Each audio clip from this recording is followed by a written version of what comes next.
मैं एमडी मुजम्मिल हुसैन और आप सबका स्वागत है द चैनल होलिस्टिक हीलर पे।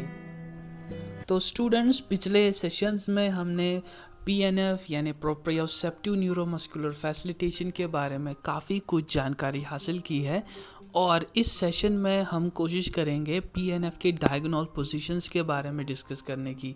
तो बेसिक पीएनएफ पैटर्न के बारे में बात करते हैं। तो सबसे पहले हमें क्या क्या चीज़ें याद रखनी होती है वो हम इस अंक में समझेंगे। The patient must be taught the PNF pattern from starting to ending position. ठीक है ना। तो सबसे पहले जब भी हमारे पास कोई पेशेंट आते हैं तो हम सिंपली जब ट्रीटमेंट शुरू करते हैं, डायग्नोस्टिक जो पॉइंट है हम उसको डिस्कस नहीं करेंगे, ट्रीटमेंट जो डिस्क्रिप्शन है वो हम डिस्कस करते हैं। तो ट्रीटमेंट में क्या है कि पेशेंट को सबसे पहले आपको बताना है कि आप क्या करने जा रहे हैं, आप कौन सी टेक्निक करने जा रहे हैं, है ना। तो पहले से लेकर आखिर तक जो भी आप करेंगे वो आप पेशेंट को आसान अल्फाजों में बताएंगे। When learning the pattern, the patient should watch moving limbs, है ना। ये भी एक पैटर्न है कि आपको फैसिलिटेट इस तरह पेशेंट को करना है, इस तरह की पोजीशन जनरली हम स्पाइन लाइन में करते हैं। तो थोड़ा सा आप अपर जो जैसे नेक है या अपर बैक है उसको थोड़ा सा अपराइट ऊपर की तरफ या स्लैंटिंग पोजीशन में आप कर सकते हैं ताकि पेशेंट अपने लिम्स को देख सके, है ना। ये भी आपको इंश्योर करना है, जिससे पेशेंट अपनी फीडबैक बताते हैं, आखिरकार वो देखते रहें और अपना एक जो मूवमेंट री एजुकेशन होता है वो मेंटेन हो, है ना। वो उसको बार बार जब वो देखता रहेगा तो रिपीटेड वो दिमाग में आता रहेगा और जो मूवमेंट की री एजुकेशन है वो बनती रहेगी। Simple verbal commands should be initiated by the therapist, है ना। तो सिंपल, आप जिस जगह पे है, जो भी लैंग्वेज में बात करते हैं उसी लैंग्वेज में पेशेंट को बताना है, पेशेंट को समझाना है कि आप जैसे कोई कमांड देना चाहते हैं तो आप अपनी वो कमांड उस तरीके से आप बताएंगे जो पेशेंट समझता है। तो पुश का मतलब है कि आप धक्का दीजिए, जोर से धक्का दीजिए, या और भी आप जिस लैंग्वेज में आप पेशेंट के साथ फैमिलियर है उस लैंग्वेज में आप इस तरह से बता सकते हैं। पुल, खींचिए, अपनी तरफ लेके जाइए, जोर से लेके जाइए, ट्राई कीजिए। तो बार बार आप पेशेंट के साथ इस तरह से बात करेंगे। होल्ड, अब इसी पोजीशन में, जो भी आपका पोजीशन है उस पोजीशन में आप उसको होल्ड कीजिए, रोक के रखिए, शाबाश, बहुत अच्छा कर रहे हैं। तो इस तरह से, तो आप जिस लैंग्वेज में फेमिलियर है तो ये 3 पॉइंट्स में आप जो पूरी की पूरी जो पीएनएफ टेक्निक्स है वो पेशेंट को बताते रहेंगे, कमांड्स देते रहेंगे, है ना। यानी जो पेशेंट का जो ये टेक्निक्स है, पेशेंट जो टेक्निक करेगा और आपकी जो कमांड है, ये दोनों बहुत अच्छा काम करेगी।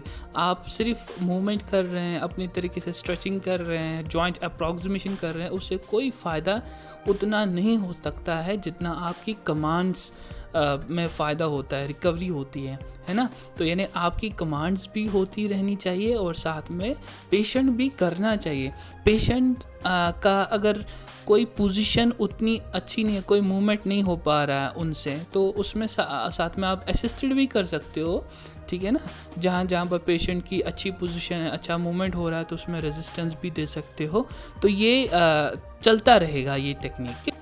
Hand contact can facilitate movement response, है ना। हैंड कांटेक्ट, जो भी आप ग्रिपिंग करते हैं, जो भी आप सबको ग्रिपिंग मैंने समझाई है, तो वो ग्रिपिंग बहुत ही इम्पॉर्टेंट है। जैसे कि एक कांटेक्ट बना रह रहा है हमें पेशेंट के ऊपर, है ना। साथ में आप अपनी कमांड्स और पेशेंट के साथ जो आप होल्ड अपने हाथ को टच कर रहे हैं, तो ये भी एक रिकवरी में बहुत ही अच्छा रोल प्ले करता है। The therapist should use correct body mechanics when provide the resistance, ठीक है ना। जब भी कभी आप रेजिस्टेंस दे रहे हैं, यानी पेशेंट फ्लेक्शन कर रहा है, जैसे सुपाइन लाइन में पेशेंट है, पेशेंट अपनी शोल्डर को ऊपर की तरफ लेके जा रहा है, तो आप रेजिस्टेंस अपोजिट में देंगे, है ना। जैसे नीचे से ऊपर की तरफ पेशेंट लेके जा रहा है अपना लिम्ब, तो आपको ऊपर से नीचे की तरफ प्रेशर देना है ना। और प्रेशर को उतना ही रखना है ताकि वो अपने लिम्ब को उठा सके, ठीक है ना। The amount of resistance applied should facilitate A maximum response, ठीक है ना। तो यानी आपकी रेजिस्टेंस उतनी ही होनी चाहिए जितना पेशेंट मतलब मूवमेंट कर सके उसमें। From patient to allow smooth coordinate movements, है ना। आप इतनी रेजिस्टेंस देंगे जितना पेशेंट स्मूथली लेके जाए, और अगर ज़्यादा रेजिस्टेंस देंगे साथ में क्या होगा, जब वीकनेस आपको भी आती है तो शेकिंग मूवमेंट्स आते हैं, तो इसीलिए क्वालिटी ऑफ मूवमेंट में असर पड़ेगा, तो इसका भी आपको ध्यान देना है। Rotational movements is vital during all PNF pattern. Rotational movements यानी घुमावदार, जैसे medial rotation, lateral rotation, supination, pronation, inversion, outversion, right rotation of lumbar, opposite the left rotation of, तो ये जितने भी रोटेशनल मूवमेंट्स होते हैं बहुत ही अच्छे माने जाते हैं। इसमें क्या है कि मोटर पॉइंट्स में ज़्यादा स्टिमुलेशन होती है, जो मोटर पॉइंट्स होते हैं हमारे मसल्स के, उसका भी खास ख्याल रखना है। तो सबसे पहले डिस्टल पैटर्न हमें करना चाहिए कि जो भी पैटर्न है कि आप अपने हाथ को बाहर की तरफ लेके जाइए, तो ये डिस्टल पैटर्न हुआ। उसके बाद धीरे धीरे करके आप मिड में उसको चेंज कीजिए, यानी एल्बो यानी शोल्डर से आपको जो फिंगर्स है, IP जॉइंट्स है, वहाँ से वहाँ तक पहले डिस्टल को लेके जाना है। उसके बाद जो मिड है उसको फिर देखते रहना है, उस पर फोकस करना है। The stronger components are emphasised to facilitate the weaker components, ठीक है ना। तो जो भी स्ट्रॉन्ग कंपोनेंट्स है, स्ट्रॉन्ग मसल्स हैं, उस पे उसको भी हमें उस हिसाब से ट्रीट करना है जो वो स्टिमुलेट कर सकता है ना। जैसे मैक्सिमम आप प्रेशर दे सकते हो स्ट्रॉन्ग मसल्स को, वीकर मसल्स को आप असिस्टेड भी कर सकते हैं, और साथ में हल्का हल्का आप उसको रेजिस्टेंस भी दे सकते हैं। तो आपके ऊपर है, सबसे पहले आप डायग्नोस करेंगे ही पेशेंट को कि कौन सी मसल उसकी कितनी MMT है ना, MMT की होगी, कितनी ग्रेडिंग है, कौन सी मसल कितनी पावरफुल है, तो उस हिसाब से PNF आप डिज़ाइन करेंगे। प्रेसिंग द जॉइंट टुगेदर, जब भी हम जॉइंट को प्रेस करते हैं यानी जॉइंट अप्रोक्सीमेशन करते हैं, तो उससे क्या होता है, स्टेबिलिटी बनती है। Traction pulls the joint apart and facilitate movement, ठीक है ना।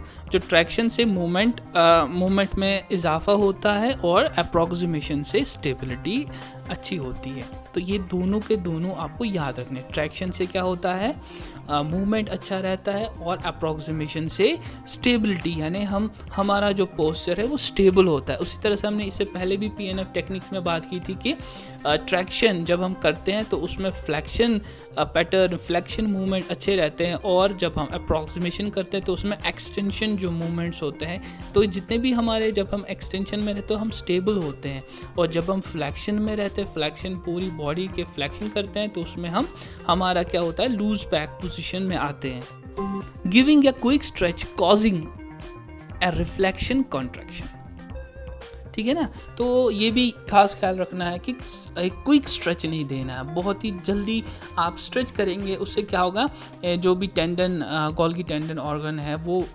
बहुत ही जल्दी रिफ्लेक्स करेगा, जिससे कि उसमें कोई फ़ायदा नहीं होगा, अलबत्ता नुकसान ही होगा।